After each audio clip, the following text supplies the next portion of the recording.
L'atrophie multisystématisée, ou AMS, est une maladie neurodégénérative.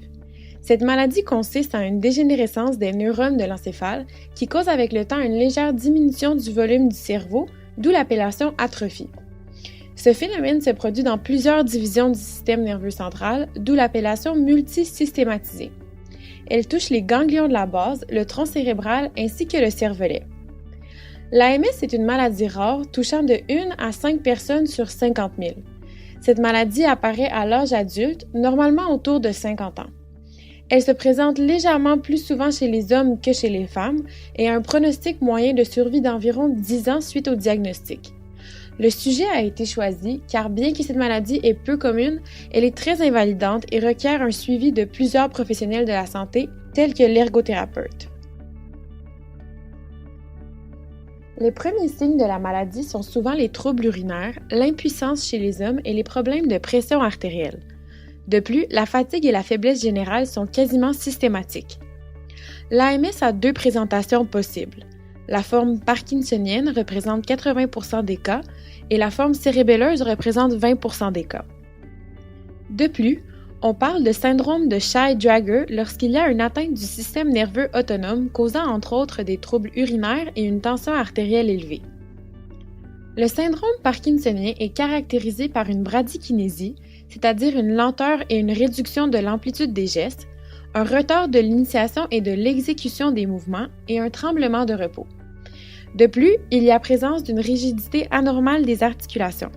L'élocution ainsi que la marche deviennent lentes et difficiles, ce qui entraîne les personnes atteintes à faire des petits pas pour garder l'équilibre. Les signes cérébelleux correspondent à une incoordination des mouvements remarquée par une démarche instable, une maladresse des membres supérieurs et un tremblement. Le nystagmus est également courant. Selon les zones qui sont endommagées, les personnes atteintes de la forme C peuvent également présenter une dysarthrie. L'AMS entraîne également une perturbation du système nerveux autonome puisque le tronc cérébral est touché par la maladie. Le signe le plus caractéristique est l'hypotension orthostatique. Il s'agit d'une baisse brutale de la tension artérielle lors du passage de la position couchée à debout qui se traduit par des troubles visuels, des vertiges et même par une perte de connaissance. D'autres symptômes de l'atteinte du SNA sont des troubles cardiaques, des problèmes de déglutition, une baisse de la production de sueur, de larmes et de salive, ainsi que des troubles du sommeil. Les réflexes des systèmes urinaires et digestifs sont également touchés, ce qui engendre une incontinence urinaire ou fécale, ou au contraire des difficultés à uriner, une constipation importante ou de la diarrhée. En règle générale, l'AMS n'affecte pas les capacités intellectuelles, à l'exception de phases très tardives. En effet, certaines personnes subiront une perte importante des fonctions cognitives touchant la mémoire, le raisonnement, le jugement et l'orientation. Il n'y a pas de test spécifique permettant de diagnostiquer l'AMS. Le médecin se fie aux signes cliniques tout en faisant un diagnostic différentiel des maladies ressemblantes comme l'Alzheimer, le Parkinson et d'autres démences. Plusieurs signes cliniques permettent de distinguer l'AMS de la maladie de Parkinson, en particulier pour les signes de dysfonctionnement du système nerveux autonome et les troubles d'équilibre. Ces signes sont rarement présents en début de maladie de Parkinson, alors qu'ils sont très importants dans un cas d'AMS. Une autre distinction importante est la faible réponse des personnes atteintes d'AMS au traitement anti-parkinsonien, la levodopa. Bien que les causes exactes de l'atrophie multisystématisée ne soient pas connues, quelques hypothèses sont émises sur ce sujet. Un facteur de risque environnemental possible de la maladie serait l'exposition à des substances toxiques de l'environnement et le fait de travailler en agriculture. L'hypothèse d'une cause génétique est également émise puisque les patients ayant l'AMS ont plus fréquemment un parent au premier degré atteint du Parkinson que les sujets témoins. De plus, la forme P est plus courante en Europe, en Amérique du Nord et en Corée, alors que la forme C est plus courante au Japon. Les scientifiques n'ont pas encore déterminé ce qui déclenche la maladie, mais quelques hypothèses sont évoquées. Une étude a démontré qu'à l'autopsie, les personnes atteintes d'AMS présentaient une accumulation anormale de protéines alpha-synucléines dans leurs oligodendrocytes, nommée inclusion cytoplasmique oligodendrogliale. De plus, selon une autre étude, l'inflammasone NLRP3, une substance qui régule l'inflammation microgliale dans plusieurs maladies neurodégénératives, serait en trop grande quantité au niveau du putamine. les inclusions cytoplasmiques et l'inflammasine NLRP3 seraient des facteurs importants de la mort neuronale dans l'AMS. Les différentes formes d'AMS sont causées par l'atteinte de zones différentes dans le SNC. Dans la forme parkinsonienne, il y a une destruction de la structure striato-nigrale. Les régions atteintes sont les suivantes.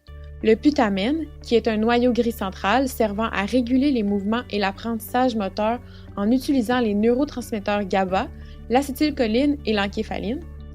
La substance noire, qui participe à la motricité en libérant de la dopamine. Le locus ceruleus, qui régule le cycle éveil-sommeil ainsi que l'anxiété et la peur. Et finalement, le noyau codé, qui joue un rôle dans le contrôle moteur. Tous ces noyaux sont touchés dans la forme P et ne libèrent plus leurs neurotransmetteurs, ce qui cause les dysfonctions du contrôle moteur et l'accélération de la mort neuronale. Dans la forme cérébelleuse, c'est la structure olivo-ponto-cérébelleuse qui est touchée, avec une perte neuronale au niveau du cervelet et du tronc cérébral. Les structures atteintes dans le cervelet sont la couche de Purkinje du cortex, le vermis, le noyau dentelé et le pédoncule cérébelleux moyen. Les symptômes d'une dysfonction cérébelleuse sont un tremblement essentiel, une incoordination des mouvements et une démarche instable. Des changements physiologiques du cerveau sont observés dans les deux formes d'AMS. En effet, il y a une perte d'innervation dopaminergique ainsi qu'une diminution des transporteurs dopaminergiques au niveau du striatum. Ces changements sont toutefois plus marqués dans la forme P que dans la forme C. Le processus de destruction des neurones se poursuit tout au long de la maladie. Une étude a été réalisée auprès de 230 patients ayant l'AMS afin d'analyser la progression de la maladie ainsi que le pronostic. Suite au diagnostic, cette maladie devient rapidement handicapante. L'intervalle médian avant d'avoir besoin d'une aide à la marche est de 3 ans. Pour le fauteuil roulant, c'est 5 ans, l'alitement arrive après 8 ans et finalement la mort arrive après 9 ans. Le sexe n'a pas d'impact sur l'évolution de la maladie. Selon cette étude, les indicateurs d'un moins bon pronostic sont, entre autres, l'âge d'apparition de la maladie et les symptômes initiaux. Durant l'étude, les patients ayant reçu le diagnostic à un âge plus avancé avaient plus de chances de vivre une détérioration fonctionnelle ainsi que de mourir. Aussi, les patients qui présentent des symptômes moteurs précoces et importants ont un plus grand risque de recourir à une aide à la marche et au fauteuil roulant. La capacité à réaliser des activités de la vie quotidienne est un bon indicateur de la progression de la maladie. Les problèmes de respiration ou les arrêts cardiaques sont des causes fréquentes de décès chez les patients atteints d'AMS. Présentement, il n'existe pas de traitement curatif de l'AMS. Différentes mesures existent pour diminuer les symptômes et pallier aux incapacités entraînées par la maladie.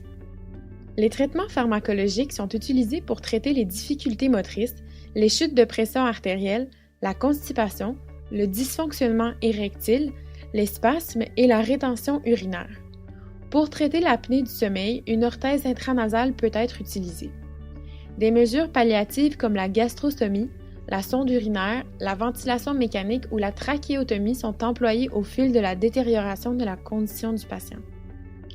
La consultation médicale est habituellement faite auprès d'un neurologue spécialiste des troubles du mouvement. Plusieurs professionnels peuvent être impliqués auprès d'un patient atteint d'AMS.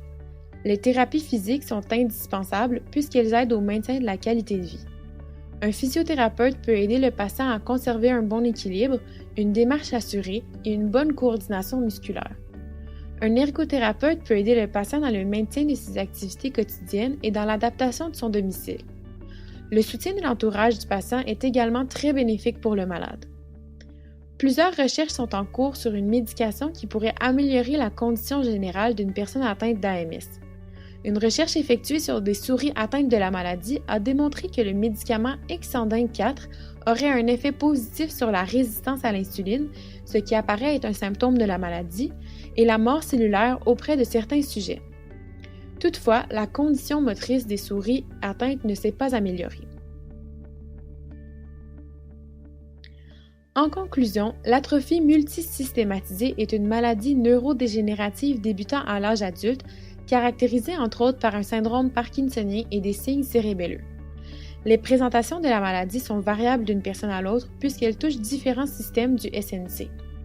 Le déclencheur de la mort neuronale n'est pas connu, mais des hypothèses sont émises quant à des facteurs environnementaux ainsi que génétiques. Il n'existe pas de traitement curatif pour la maladie à ce jour, mais les symptômes peuvent être atténués avec des médicaments et des thérapies. Les causes fréquentes de décès chez les patients atteints sont des problèmes respiratoires ainsi que les arrêts cardiaques.